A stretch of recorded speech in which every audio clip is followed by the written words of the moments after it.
Bien, Romanos capítulo 14, hoy vamos a, con la ayuda del Señor, terminar el capítulo 14, la unidad entre los hermanos fuertes y débiles. Esta es la quinta parte y la última parte de este capítulo 14, y nos vamos a concentrar en los versículos del 16 al 23.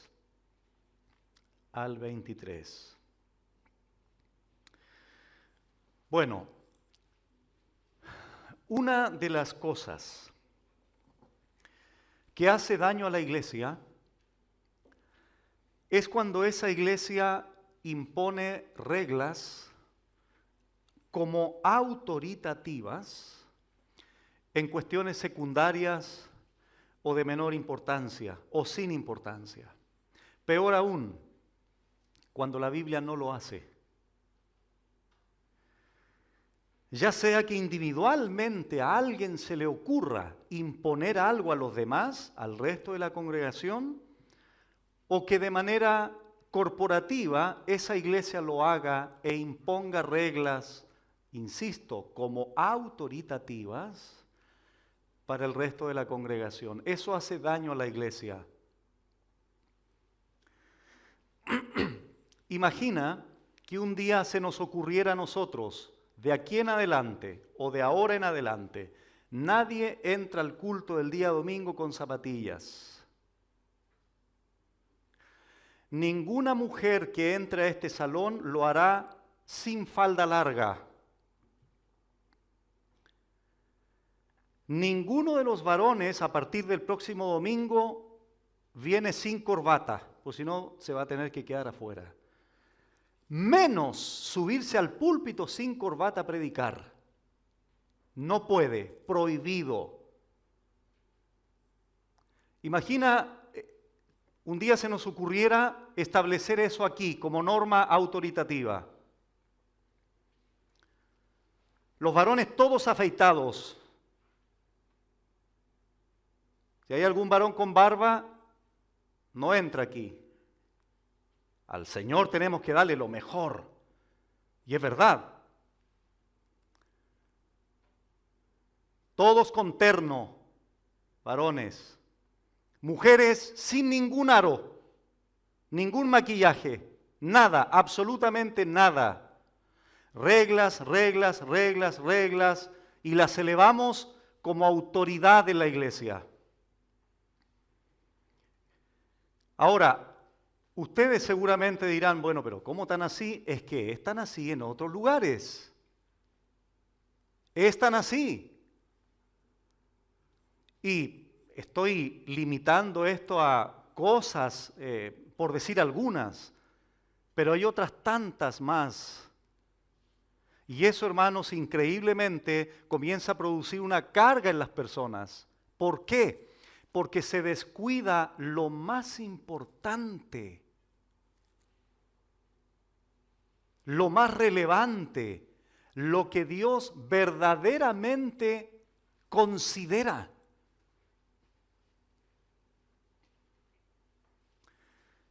Bueno, Pablo trata con este tipo de cosas y ha usado términos como fuertes o hermanos fuertes y hermanos débiles para representar a todos los hermanos en Roma, y que principalmente sus discusiones, aquí en el contexto de Romanos 14, era la comida, la bebida y los días. Esos son los tres tópicos específicos que Pablo aquí señala. No significa que pudo haber habido otro tipo de cuestiones en Roma, probablemente sí, pero el apóstol Pablo apunta a estas tres cosas específicas y seguramente era porque la iglesia en Roma estaba integrada por judíos y por gentiles. Judíos con una herencia muy estricta en cuanto al cumplimiento de las leyes dietéticas, por ejemplo. Por otro lado, gentiles que venían también de la idolatría, donde se consagraba la comida a los dioses. Entonces Pablo seguramente siempre, como buen autor o escritor de la Biblia que Dios usó, se enfocó en el contexto que a ellos les les rodeaba. Era pertinente hablar de esto a ellos en su contexto inmediato. Bueno, entraré entonces de inmediato al versículo 16 y al final haré un breve resumen de todo este capítulo 14 para más que nada sellar toda la enseñanza. ¿Qué dice el 16? No sea pues vituperado, vuestro bien, porque el reino de Dios no es comida ni bebida, sino justicia, paz y gozo en el Espíritu Santo. Con ese pasaje sería suficiente, hermanos, para dejar de lado todo tipo de cuestiones como comida, bebida, días de fiesta. Pero hay que explicarlo, ¿no? Obvio. Bueno, la primera palabra que nos llama la atención en el verso 16 es vituperado. Esa palabra en el griego es blasfemeo, de donde nosotros tenemos la palabra blasfemar. ¿Qué es blasfemar? Hablar mal, difamar. ¿Qué está diciendo Pablo entonces aquí? Bueno, primero consideremos el verso 15. Pero si por causa de la comida tu hermano es contristado o adolorido, entristecido, ya no andas conforme al amor. No hagas que por la comida tuya, que es válido que tú comas, eres libre, no hagas que por eso se pierda aquel por quien Cristo murió. No sea pues vituperado, no se hable mal entonces de esto. Vuestro bien. Miren, Carballosa lo dice de esta forma: al hacer lo que es bueno, porque comer en la libertad que tenemos, ¿es bueno o no? Es bueno.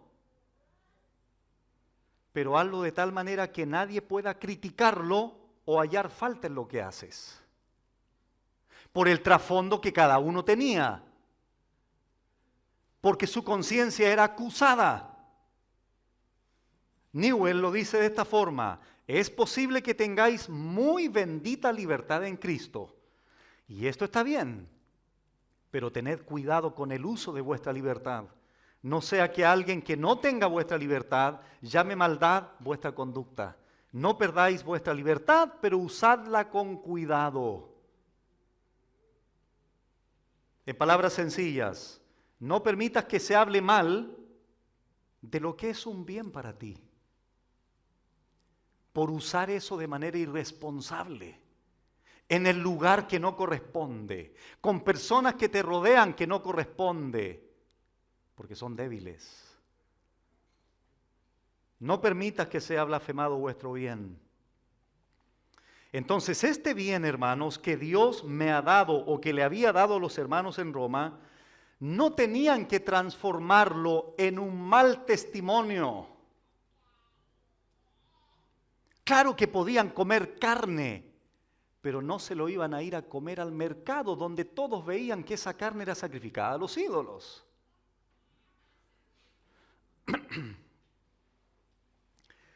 Entonces no quiero que vituperen, que blasfemen este bien, porque el creyente no debe dar pie a que se hable mal de su libertad. Pregunta para todos ustedes: ¿somos libres plenamente? Nadie quiere responder para no equivocarse, pero no importa si nos equivocamos, hermanos. En Juan capítulo 8, acuérdense que cuando nosotros conocemos la verdad, somos verdaderamente libres. El problema es que hay un mal concepto de lo que es la libertad. Nosotros los creyentes somos verdaderamente, plenamente, completamente libres. Pero esa libertad no se puede divorciar del amor a los hermanos. Porque el motor dinámico que mueve toda tu vida es el amor. Pablo lo ha dicho en los versículos anteriores. Por lo tanto, claro que soy libre. Ahora piensa en esto, un detalle muy importante. Y esa libertad nos trae gozo. Si yo tengo la capacidad de la libertad y ejercer con libertad, evitar un daño a mi hermano, soy completamente libre, hermano. Porque muchas personas no les importa dañar al hermano, porque son esclavos de un sentimiento, son esclavos de un vicio, son esclavos de un placer. Pero yo como creyente tengo la libertad y el poder en el Señor de evitarle un mal a mi hermano. Por tanto, soy libre. Esto es lo mismo que pasa con el pecado. Yo y tú somos libres del poder del pecado. Yo en el poder del Señor puedo decir no al pecado y en ese sentido soy libre. Pero el incrédulo no puede hacer eso. El incrédulo lo único que puede hacer es pecar, dar rienda suelta a la esclavitud del pecado. Bueno, verso 17. Porque el reino de Dios no es comida ni bebida, sino justicia y paz y gozo en el Espíritu Santo. En esto consiste verdaderamente el reino de Dios. Pablo no habla mucho, de hecho, de la palabra reino o del reino de Dios. Pero aquí la usa, pero para hablar de los principios del reino, de la esencia del reino, de lo que verdaderamente es el reino. Si el reino de Dios, escuchen hermanos, si el reino de Dios no consiste en comida ni bebida, entonces ¿por qué discutir de estas cosas? ¿Por qué perder el tiempo en este tipo de cosas? ¿Por qué juzgar a otro hermano por la comida, por lo que come o por lo que bebe? Si no es eso el reino de Dios. Si el reino de Dios no consiste en esto, ¿por qué menospreciar a tu hermano por la comida o la bebida? No tiene sentido. Por eso Pablo argumenta lo anterior con la palabra porque, versículo 17. Está explicando lo anterior Pablo. Este es el fundamento teológico de los mandatos anteriores. ¿Cuáles han sido los mandatos anteriores? No nos juzguemos, no pongamos tropiezo, no menosprecies a tu hermano, que no sea vituperado nuestro bien, ¿por qué? ¿Por qué? Porque el reino de Dios no es comida ni bebida. El reino de Dios es la esfera donde Dios rige su voluntad, su gobierno y autoridad. Si bien es cierto, Dios gobierna todo el universo, pero la referencia aquí tiene que ver con el aspecto espiritual del reino de Dios y en aquellos que han entrado al reino de Dios. ¿Cómo se entra al reino de Dios? A través del nuevo nacimiento, por gracia mediante la fe, como dice Juan capítulo 3. Colosenses 1:13, Pablo dijo, nos ha librado de la potestad de las tinieblas y trasladado al reino de su amado Hijo. Y eso es por la fe. Y a esto está apuntando aquí Pablo, tanto a los creyentes discípulos del Señor, fuertes y débiles. Ambos estaban en el reino de Dios. Entonces, ¿cuál es la esencia del reino de Dios aquí en el versículo 17? Justicia, paz y gozo en el Espíritu Santo. En esto consiste su reino. Obviamente abarca mucho más, pero siempre los que predicamos tenemos que enfocarnos en el texto. Eso es lo que el texto está diciendo aquí. La esencia del reino de Dios es justicia, paz y gozo en el Espíritu Santo. Justicia. Es como si Pablo les dijera esto: hermanos en Roma, preocúpense de actuar con rectitud antes de discutir si puedes comer carne de cerdo o lechuga o repollo o conejo o lo que sea. Preocúpate de actuar en toda tu vida cristiana con rectitud, la justicia práctica, la manera recta de conducirnos en el diario vivir. Como dice Efesios 5:9, porque el fruto del Espíritu es en toda bondad, justicia y verdad. Pablo también añade paz. Es como si Pablo le dijera, hermanos en Roma, preocúpense de vivir en armonía con Dios y con sus semejantes, antes de discutir si celebras un día más que otro o no. Pablo lo había dicho en Romanos 12:18, si es posible en cuanto dependa de vosotros, estad en paz con todos los hombres e indudablemente con los hermanos en la fe, con la familia de la fe, en unidad, porque ese es el interés de Pablo, que los hermanos en Roma conservaran, guardaran la unidad sin tener que discutir en este tipo de cosas. Gozo, la otra palabra aquí, la esencia del reino de Dios. Preocúpense de vivir en gozo, en esa quietud, en esa satisfacción interior. Déjense de preocuparse, de cuestionar si alguien come o no come algo, si alguien va con corbata, si va sin corbata, si pone árbol de Navidad o no pone árbol de Navidad, etcétera, etcétera, etcétera. Primera Tesalonicenses 1:6, Pablo dijo, y vosotros vinisteis a ser imitadores de nosotros y del Señor, recibiendo la palabra en medio de gran tribulación, con gozo, y agrega lo mismo que Romanos 14:17, con gozo en, esa preposición es muy importante, en el Espíritu Santo. El Espíritu Santo moraba tanto en el hermano fuerte como en el hermano débil. Pero no para ponerse a discutir sobre opiniones en este tipo de cosas sin importancia, sino para que reflejara la justicia, la paz y el gozo.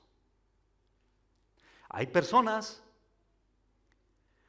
con corbata, con faldas largas, que no van a ninguna parte, que no tienen tele, que no tienen esto, que no van al cine, que no van a ninguna parte. Pero cero gozo, cero justicia, cero paz. ¿De qué importa todo ese tipo de prácticas o esa abstinencia? ¿De qué importa eso? Eso no es la esencia del Evangelio. Ahora insisto, Pablo tampoco está diciendo que tenemos que dar rienda suelta a todo este tipo de cosas, porque igual tiene que ser todo esto regulado por el amor. El Espíritu Santo es el que provoca todo esto en el creyente desde el momento de su conversión. Justicia, paz y gozo en el Espíritu Santo. Entonces la exhibición de estas cualidades revela la obra del Espíritu Santo en la vida de los hermanos en Roma. Entonces Pablo ha sido enfático con este tema. El reino de Dios no consiste en comida ni bebida o días, sino en paz, gozo, justicia en el Espíritu Santo. Hay un pasaje similar, retrocedamos por favor a Mateo 23. Hay un pasaje similar en cuanto a este principio. El contexto es diferente, obviamente, pero el sentido es el mismo. Mira allí en Mateo 23. Lo que realmente cuenta en el reino de Dios, hermanos, no son las leyes dietéticas, sino las realidades espirituales. Miren ahora cómo el Señor confronta a estos judíos o fariseos específicamente. Escribas también. Mateo 23:23. Ay de vosotros, escribas y fariseos, hipócritas, porque diezmáis la menta, y el eneldo, y el comino, y dejáis lo más importante de la ley. ¿Qué cosa? La justicia, la misericordia y la fe. Esto es necesario hacer sin dejar de hacer aquello. Atención, estos hombres cumplían externa y estrictamente la ley y le agregaban más cosas más encima a la ley, pero dejaban la esencia, el espíritu de la ley. ¿Cuál era? Misericordia, justicia, fe. ¿De qué servía, en otras palabras, que diezmaran de todo y se les ocurriera diezmar de todo si no eran misericordiosos, si no confiaban en el Señor, si no andaban en rectitud en el día a día? Eso es, ¿te das cuenta, hermano? Me encantaría en algún momento preguntarle a todos estos hermanos que tienen 5.000 reglas en las iglesias. Dime, hermano, honestamente, ¿cómo vives en tu interior? ¿Cómo vives? ¿Amargado? ¿Amargada?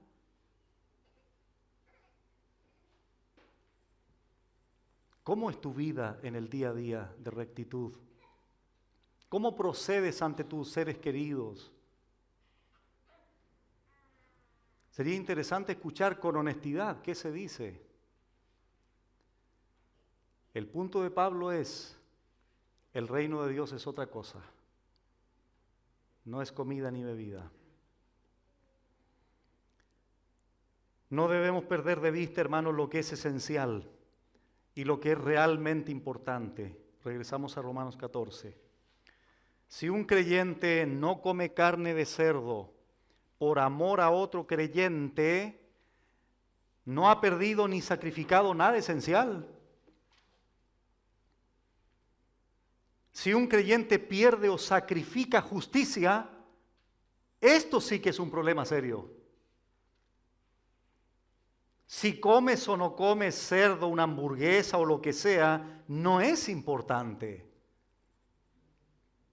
Sin embargo, si te estás perdiendo el gozo de Dios, si estás lejos de la paz de Dios y con tus hermanos, esto sí que es preocupante.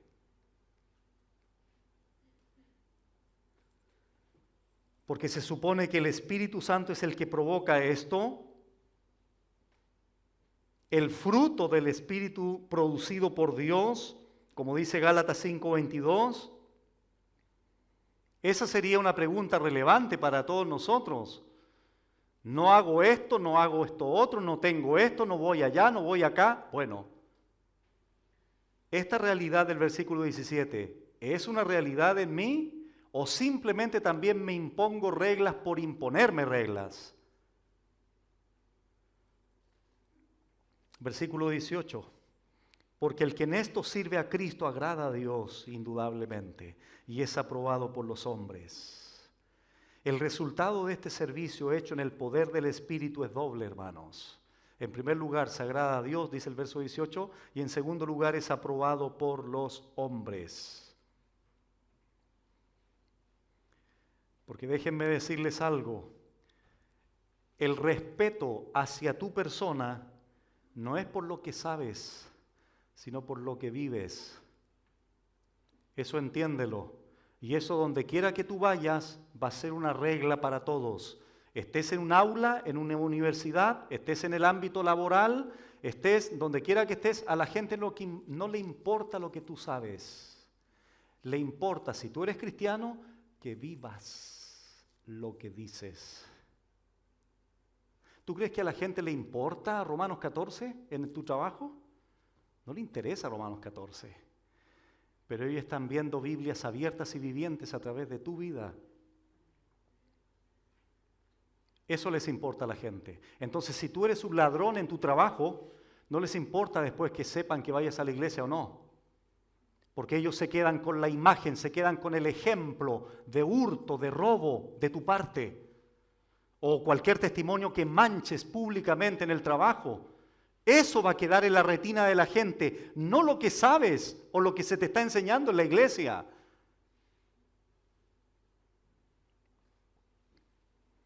La expresión aquí en el versículo 18, porque el que en esto, aunque es singular, se refiere a la justicia, a la paz y el gozo anteriormente señalados. Lo que pasa es que Pablo aquí lo usa en singular porque estos tres vocablos se consideran como un todo. Bueno, el que disfruta entonces de la libertad en Cristo, manifestando la justicia, la paz y el gozo en el Espíritu Santo, agrada a Dios. La palabra agradable aquí es placentero, satisfactorio, Dios se deleita en esa conducta de su Hijo. Se siente complacido cuando un creyente, es verdad que es libre, pero esa libertad es impulsada, es motivada por el amor. Dios se agrada de aquello.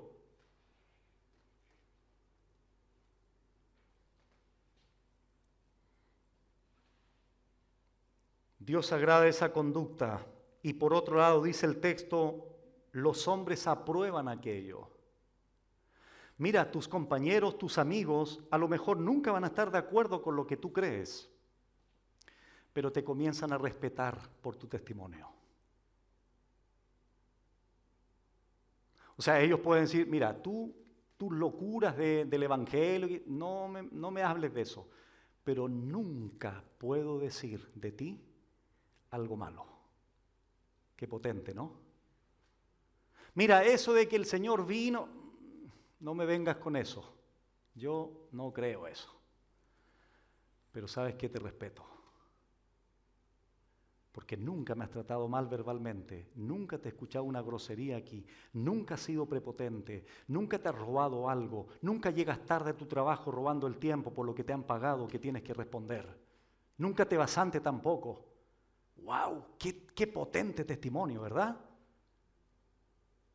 A eso se refiere aquí Pablo cuando dice es aprobado por los hombres. No significa que todos los hombres se van a convertir porque te ven recto a ti, pero no van a poder desaprobar tu testimonio, porque es potente tu testimonio. ¿Qué otra cosa podrían hacer si no aprobar tal comportamiento? ¿Cómo podrían desaprobar una vida justa? ¿Cómo pueden entender tus compañeros de trabajo que el día lunes llegue y se les saben que, bueno, seguramente lo sabrían, pero permítanme esta ilustración, plantearlo de esta forma. Se me murió un hijo. Oye, ¿cómo lo haces? No has perdido tu gozo, no has perdido tu esperanza. Continúas adelante, más encima la semana pasada me animaste a mí, que estoy con depresión, pero tú perdiste a tu hijo y mantienes el gozo, y mantienes paz, y mantienes justicia. Eso la gente no lo entiende, pero no puede desaprobarte porque el testimonio es demasiado fuerte. ¿Cómo podrían hablar en contra de quien está en paz en medio de tormentas terribles, en pruebas terribles en su vida personal? Y la gente lo ha sabido. Y te ven confiando en el Señor, perseverante en el Señor, animándolos a ellos. Ante eso, ¿quién podría desaprobar? Al contrario, es una actitud que los hombres aprueban.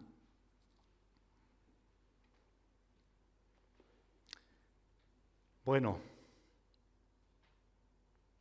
porque el que en esto sirve a Cristo, dice el pasaje, no olvidemos que Él es nuestro Señor y bendice a aquellos que se conducen de una manera piadosa.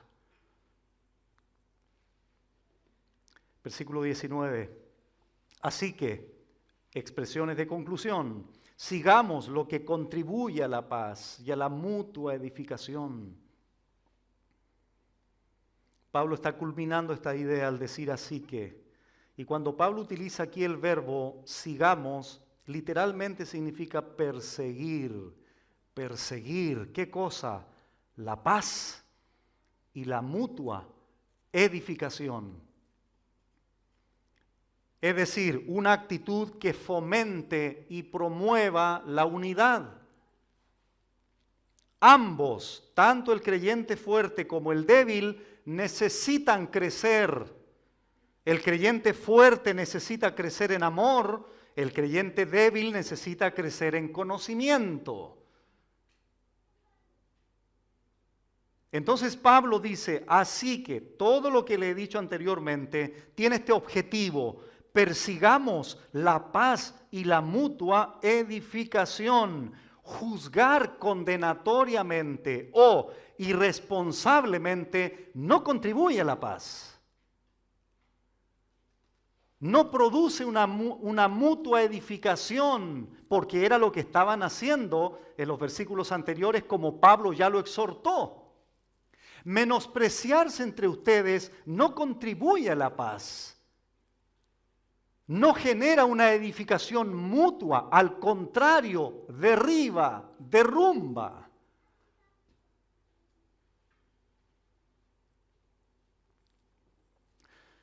Imagina esta escena, hermano. Llega una persona de escasos recursos y lo único que tiene son zapatillas para ponerse y venir al culto. Y se le acerca el portero de la congregación con estas reglas tan absurdas. Usted no puede entrar porque viene con zapatillas. ¿Eso es el Evangelio? Cuando el Señor en su palabra y en todo el Nuevo Testamento observamos expresiones tales como: venid a mí, como vengan a mí, como estén. Como estén. ¿Se han puesto a pensar algún día si aquí por esa puerta entrara una prostituta? ¿Se han puesto a pensar? Una prostituta seguramente va a venir, seguramente después de sus servicios, no va a venir con falda larga, ¿verdad? ¿Qué, la vamos a echar para afuera? La vamos a invitar y que se siente aquí, porque tú, hermana, escúchame muy bien, y yo también, no eres mejor que esa prostituta. Ni nadie lo es. Bienvenida será. Y la trataremos con amor, como trataremos a cualquier otro pecador. Y seguramente va a venir pintada o maquillada excesivamente, con una falda muy corta. Lo más probable es que venga así. ¿Qué vamos a hacer ante eso? Le hablaremos el Evangelio, la trataremos con amor, porque delante de Dios todos somos miserables pecadores. Unos se ven más maquillados que otros nomás, pero si abriéramos nuestros corazones delante de Dios, todos nos avergonzaríamos de todos, porque es lo que somos. ¿Qué es lo que debemos hacer entonces? Todo aquello que persiga la paz y la mutua edificación. ¿De qué manera en el contexto inmediato? Evitando conversaciones o discusiones, ridículas, absurdas. Como todo lo que hemos señalado ya en las enseñanzas anteriores, para no volver a repetirlo. Ahora, yo tampoco estoy en contra de venir bien presentado al culto, por favor, no me malinterpreten tampoco. En 1 de Pedro 3:11, Pedro dijo: apártese del mal y haga el bien, busque la paz y sígala. Eso es lo que tenemos que hacer como congregación.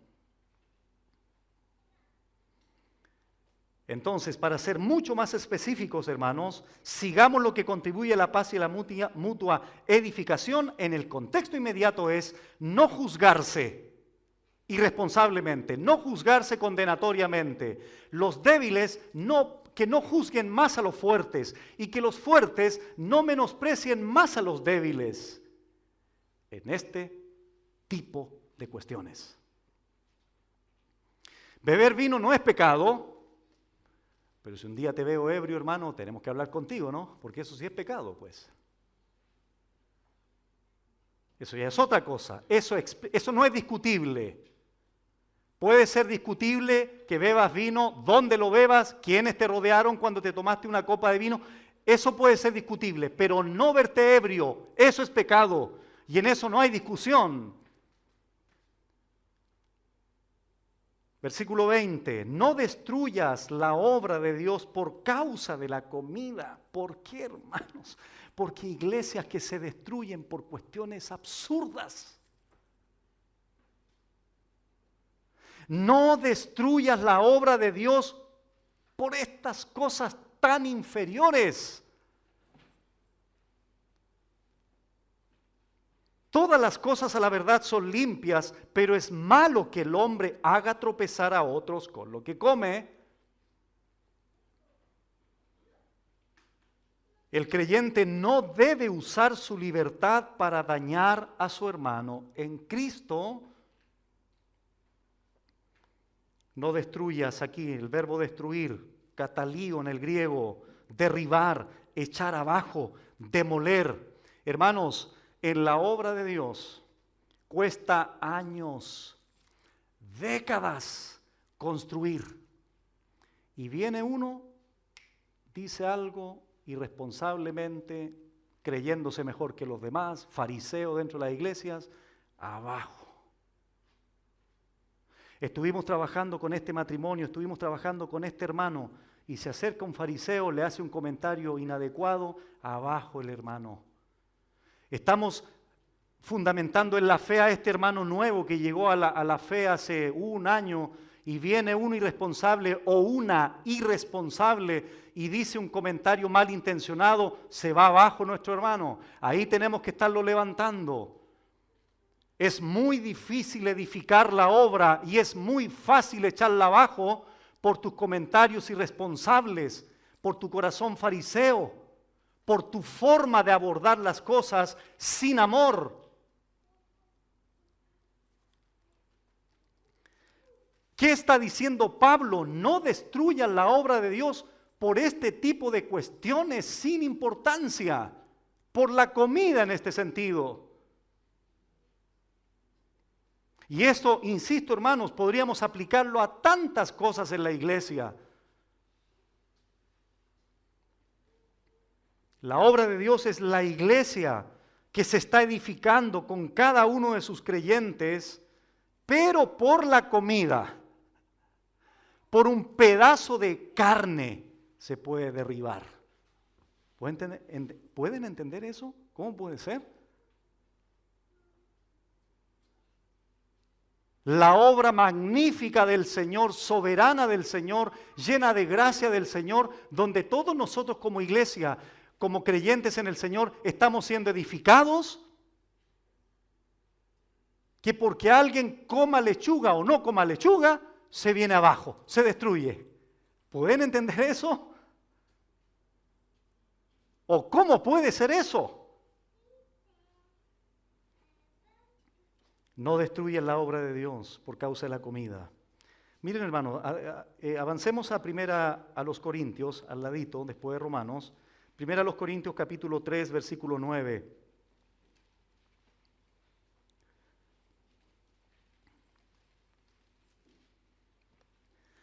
Dice, porque nosotros somos colaboradores de Dios y vosotros sois labranza de Dios, edificio de Dios. Tú y yo somos el edificio de Dios, la obra que Dios está construyendo, que Dios está edificando. Pero, versículo 17, si alguno destruyere el templo de Dios, ¿quién es el templo de Dios? Nosotros.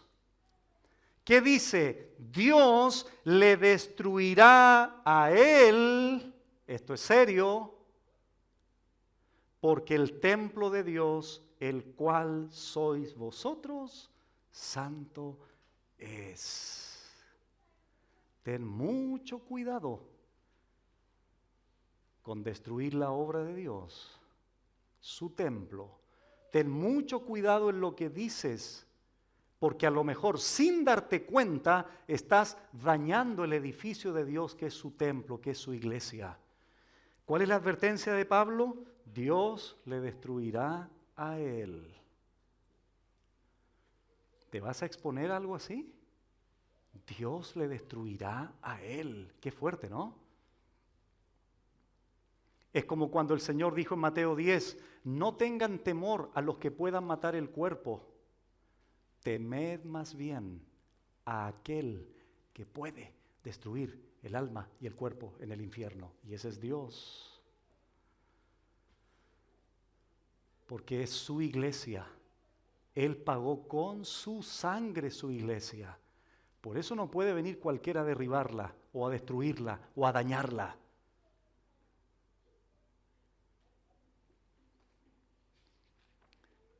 Regresamos a Romanos 14. Todas las cosas a la verdad son limpias. En eso no hay discusión. Para los fuertes todo es limpio, pero es malo que el hombre haga tropezar a otros con lo que come. Comer y causar ofensa es malo, es decir, es pecado. Es pecado. No por lo que te comiste, sino porque lo que comiste provocó algo. En el momento en que usas tu libertad para hacer tropezar a un hermano, has pecado. Has pecado contra tu hermano y has pecado contra Cristo, como lo vimos el domingo pasado en 1 Corintios 8. Porque el contexto de 1 Corintios 8 era la carne sacrificada a los ídolos. Pablo dijo, no es pecado comer carne, para nada. Pero si un hermano débil te ve, estás pecando contra Cristo. En el sentido de identificación con Él. Somos su cuerpo.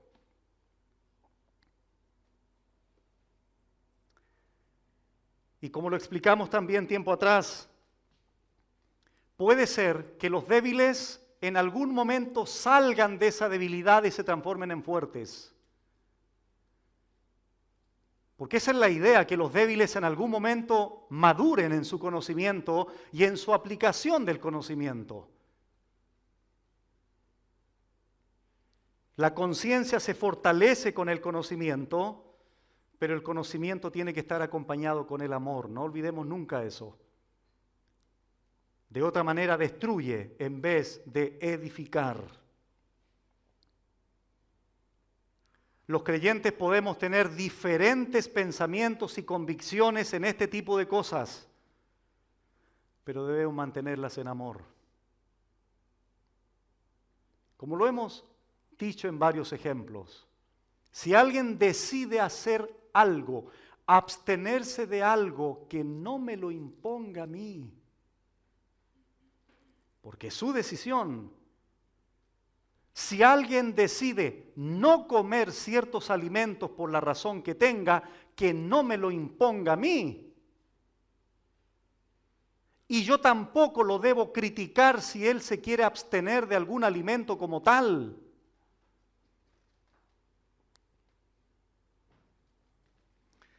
A continuación, Pablo sigue haciendo prevalecer el amor por sobre nuestra libertad legítima, versículo 21. Bueno es no comer carne, ni beber vino, ni nada en que tu hermano tropiece o se ofenda o se debilite. Aquí hay un alcance mucho mayor. Aquí Pablo ya no solo se está enfocando en la comida y la bebida, ¿se dieron cuenta, verdad? Por eso es que yo les decía tiempo atrás, cuando hay algunos hermanos que a uno le llama la atención cuando dicen esto, es que a mí no me importa lo que digan los hermanos. Ups, cuidado. Porque puede ser muy legítimo lo que estás haciendo, pero cuidado con esa actitud, porque el texto no dice eso. El texto no te da esa libertad irresponsable, que no te importe nada, porque ahí está reflejando un problema serio en tu corazón. El creyente sí le debe importar lo que piensen los hermanos en este tipo de cosas. Entonces aquí tenemos la conclusión de esta materia, Pablo. Él dice, tengo la bendición de comer y beber. Todos tenemos esa bendición, pero renunciaré gustoso por amor a mi derecho por el bien de mi hermano.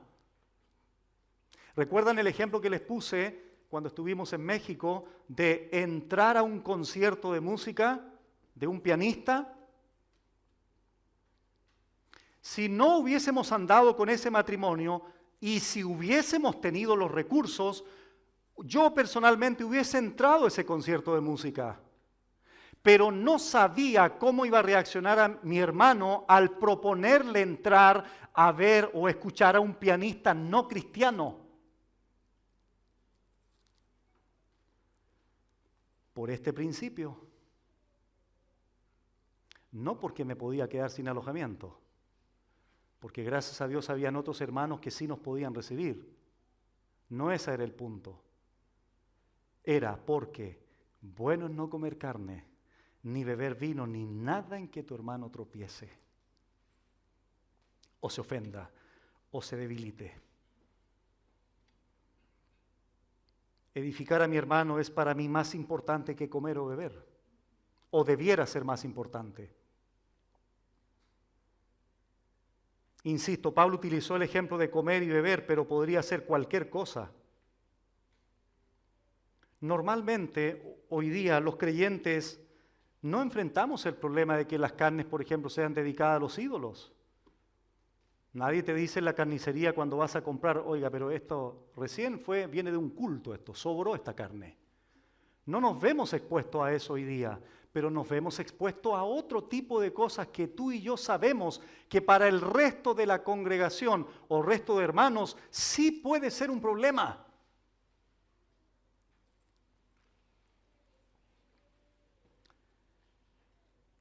En otras palabras, si no hay a quien ofender o debilitar, come libremente. Bebe moderadamente. No quise decir libremente para que no se tomen de eso también. O abundantemente, peor. Debe prevalecer el amor y el cuidado de la conciencia de mi hermano débil. Por eso Pablo agrega, ni en nada en que tu hermano tropiece. Entonces ahí, hermanos, es donde está el discernimiento personal. Aplicar estos principios en cada una de las situaciones diarias. Como lo dije también en la enseñanza anterior, los lugares no son pecado, pero hay lugares no aptos para cristianos. Los conciertos de música no son pecado necesariamente, pero hay conciertos de música no aptos para cristianos. Ir al cine no es pecado, pero hay películas no aptas para cristianos. Entonces, si yo estoy consciente que ciertas cosas producen hoy día intranquilidad en mis hermanos, menos voy a publicar en redes sociales. Eso es sabiduría y amor. A los creyentes nos falta tanta sabiduría, hermanos. ¿Cuál es el argumento? Pero si no estoy haciendo nada malo, sí es verdad. Pero a otros les ofende lo que haces, a otros les incomoda lo que haces. Por tanto, en el amor del Señor voy a evitar hacerlo. Así piensa un hombre maduro en el Señor, un hombre que ama al Señor. Porque hay cosas legítimas, insisto, hermanos, y muchas veces por amor no lo hacemos por otros. Ejemplos muy prácticos. La vida íntima, sexual entre el matrimonio, ¿es pecado o es un don maravilloso que Dios nos ha dado? Un don, es un deleite, es una bendición. Muy bien, en tu casa, ¿lo vas a hacer ahí enfrente de tus hijos? ¿En el living de la casa? ¿Dando vuelta ahí tus hijos? No, porque es pecado. No, no es pecado. Estás disfrutando con tu esposa, pero por amor a tus hijos no te expones así. ¿Me entiendes, hermano? Hay cosas que son legítimas, pero por el contexto en el que estoy, quien me rodea, las voy a evitar hacer. No porque sean pecados, sino por la conciencia de los débiles y de aquellos que yo amo. Claro que tenemos esa bendición. Beber vino no es pecado, pero evita debilitar a otros si lo haces de manera pública. ¿Dónde lo haces? ¿Con quién lo haces? Eso es conducirse en libertad bíblica, porque tenemos la capacidad de discernir y actuar con sabiduría. Dejar nuestros legítimos derechos es un pequeño precio, hermanos, que pagar por el cuidado de alguien que es débil. A continuación hay una interrogante muy relevante que hace Pablo, versículo 22. ¿Tienes tu fe? Tenla para contigo delante de Dios. Bienaventurado el que no se condena a sí mismo en lo que aprueba, pero el que duda sobre lo que come es condenado porque no lo hace con fe, y todo lo que no proviene de fe es pecado. En el versículo 22 tenemos al fuerte. En el versículo 23 específicamente tenemos al débil, porque el débil es el que duda. Pablo dice, ¿tienes tu fe? Aquí no se está refiriendo a la confianza en el Señor, se está refiriendo a las convicciones que tenemos en este sentido, en este tópico que Pablo ha venido desarrollando. Pero Pablo dice algo interesante, tenla para contigo. No te jactes de aquello, no alardees de esas convicciones.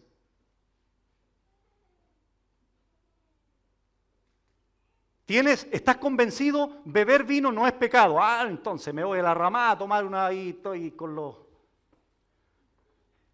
¿Te das cuenta? Tenla para contigo, manéjala tú, entre Dios y tú. Por eso dice, delante de Dios.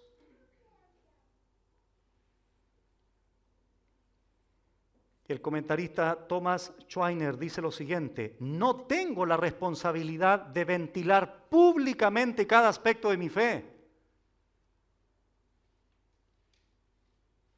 Lo que tú crees en cuanto a estas cosas, guárdalo entre tú y Dios. Y así serás dichoso, bendecido por Dios, bendito, bienaventurado. Porque en aquello que eres aprobado por Dios, que es válido, no te condenas usándolo de una manera irresponsable.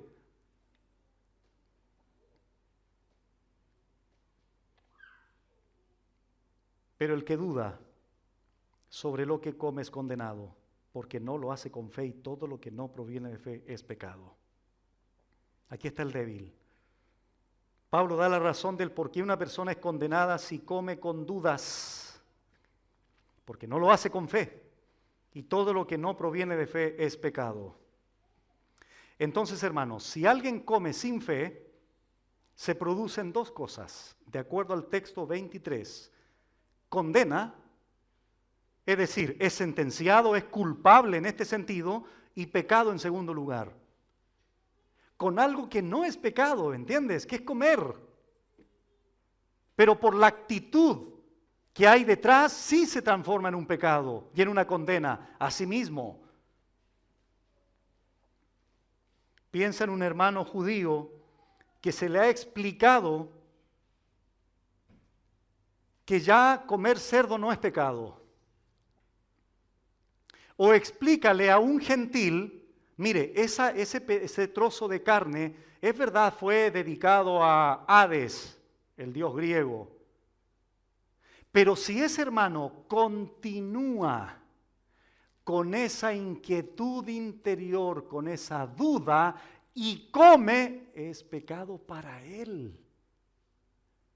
Porque no lo está haciendo convencido, no lo está haciendo con fe.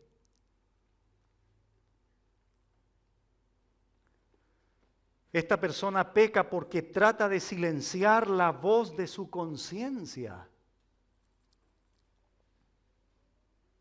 Está convencido de que lo que está a punto de hacer es malo y sin embargo lo hace.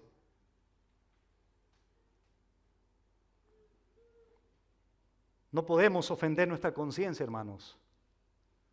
Y aunque nuestra conciencia no es el juez definitivo o final, ese es Dios, porque la conciencia, recuerden, que va a operar de acuerdo al conocimiento y la información que tiene.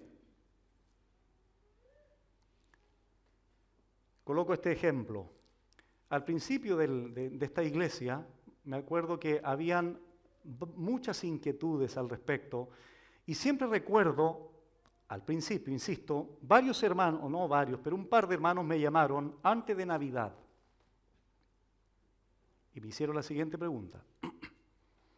Pastor, mire, estoy aquí y no sé la verdad porque he escuchado tanta cosa en internet, si comprar o no comprar el árbol de Navidad. Porque unos dicen que eso, que las luces, que Babilonia y tal. Y otros que no es mayor problema, etc. Y recuerdo que a uno de ellos le dije lo siguiente: mira, hermano, permíteme explicarte algo, pero si una vez explicado esto aún no te convenzo, no lo compres.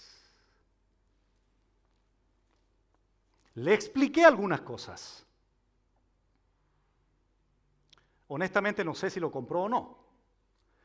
Pero le expliqué algunas cosas. Mi punto es el siguiente: si él es convencido genuinamente delante de Dios por los argumentos que se le dio y lo compró, no peca. Pero si una vez explicado todo lo que se le dijo, aún continúa con la duda y lo compra, pecó. A eso se refiere Pablo aquí, cuando dice: pero el que duda sobre lo que come o sobre lo que hace es condenado porque no lo hace con fe, y todo lo que no proviene de fe es pecado. Otro ejemplo: la primera vez que enseñé Romanos en esta iglesia puse el siguiente ejemplo. Imagina que estás en el atardecer, ya casi oscureciéndose, y estás cazando. Y ahí estás con tu rifle o con tu escopeta, y en eso ves que cruza una liebre o un conejo grande, pero también estás consciente que muy cerca había una carpa con una familia y que había niños. Entonces en eso ves la liebre, te preparas, pero si es un niño, si el niño se escapó porque está un poco oscuro, entonces no sé si es una liebre o no, puede ser un niño.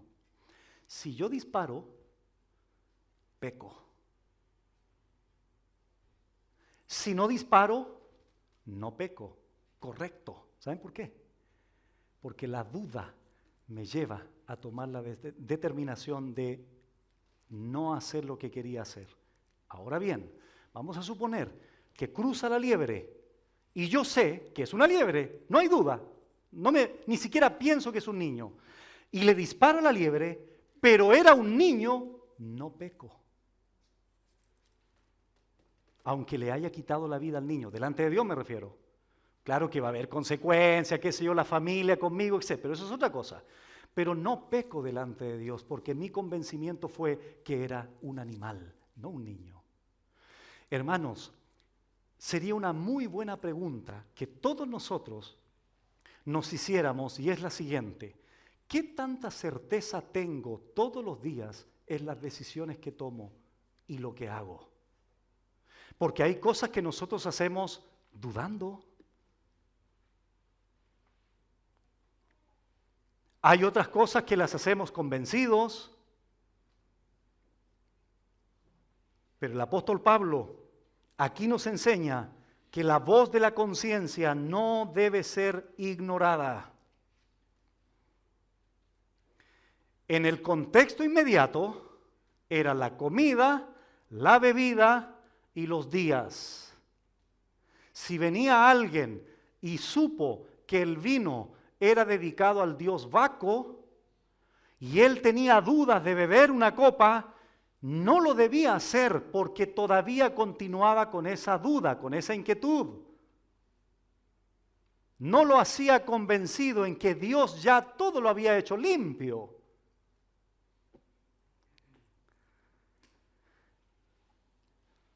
Acompáñenme a Efesios 4, por favor.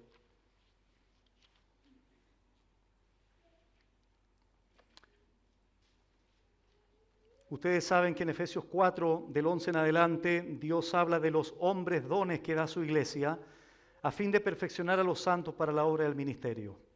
Pero hay algo interesante aquí, hermanos, que quiero destacar para sellar esta enseñanza, y es lo siguiente. Recordemos que el débil, ¿quién es? El débil es un hermano o una hermana que tiene poco conocimiento y además una inadecuada aplicación del conocimiento. Hay inmadurez. El hermano fuerte es aquel que tiene conocimiento y además tiene una aplicación adecuada del conocimiento en diferentes aspectos de su vida cotidiana. Los hombres que Dios ha dado a la iglesia, que capacitan, que perfeccionan a la iglesia con el conocimiento, tienen un objetivo. Versículo 12, a fin de perfeccionar a los santos para la obra del ministerio, para la edificación, como Pablo también habló en Romanos 14, del cuerpo de Cristo, hasta que todos lleguemos ¿a qué? A la unidad de la fe.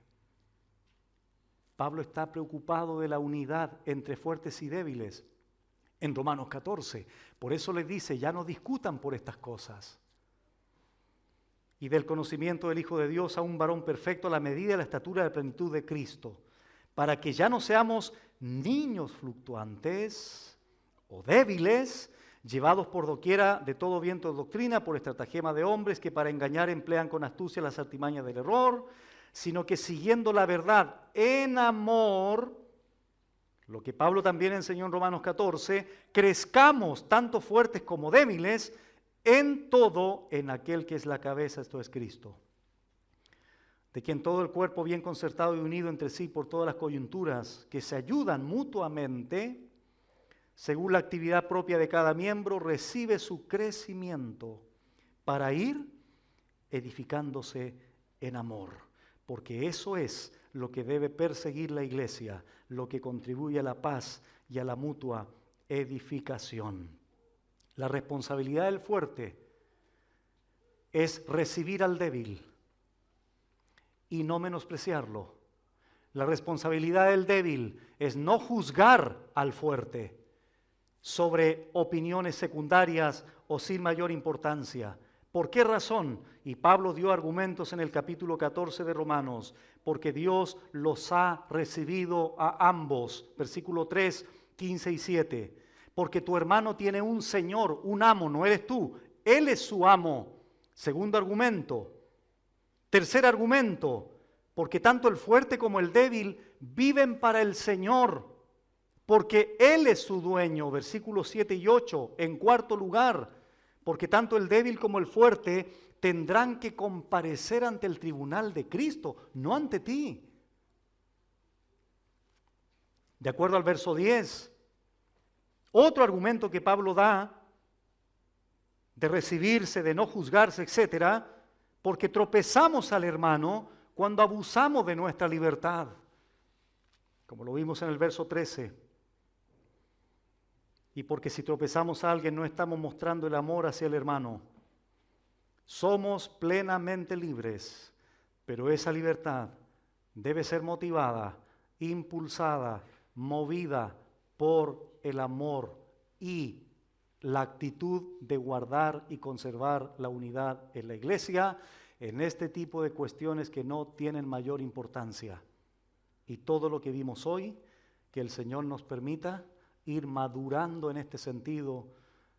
Y si vamos a conversar de algo, que sea de cosas realmente relevantes delante del Señor y no en cuestiones de preferencias personales. Eso que queda segundo o tercer plano.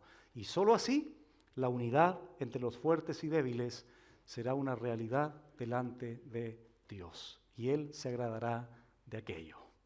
Oramos. Padre bueno, gracias por tu palabra. Gracias por estar una vez más expuestos a ella con el fin de ser edificados y que todos nosotros podamos entender que por sobre nuestras diferencias, percepciones o impresiones o preferencias, siempre debe prevalecer el amor, la unidad, la paz entre los hermanos. Permítenos, Señor, conservar, guardar la unidad en el Espíritu, porque es lo que tú anhelas, eso es lo que a ti te agrada. Gracias por este conocimiento, gracias por esta instrucción y todo lo que podamos, Señor, haber entendido, lo podamos ir aplicando en la medida que convivamos los unos con los otros en el amor de nuestro Señor. Muchas gracias por todo, en el nombre de Jesús. Amén.